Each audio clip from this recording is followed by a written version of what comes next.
Literacy bubbles. The main purpose of this exploration is letter and initial consonant sound identification. There are lesson ideas included under Info that allow for extensions into word creation and rhyming. Settings. On this settings screen, you can choose up to 4 letters to appear on the screen. I'll choose B, L, and M. I have the option to have the bubble machine and sound on or off. We'll leave it on. I also can choose the maximum number of tokens per letter. I suggest that you keep this number of tokens small to start. With literacy bubbles, the bubbles behave as containers.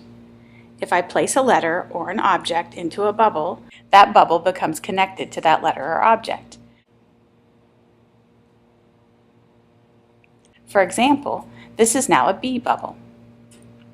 I can place the baby into this B bubble, but if I try to place the lamp, it will bounce out. If a child is unsure about what an object is, they can simply tap it. B, lamp, baby, L. I can also have multiple bubbles that belong to the same letter. This allows for more than one child to sort by the same letter, and then they can join them together.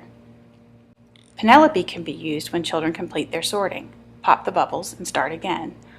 Or swipe up from the bottom to return to the main menu and select new letters. To close, swipe up from the bottom to return to the main menu and then swipe from the top down to close the exploration.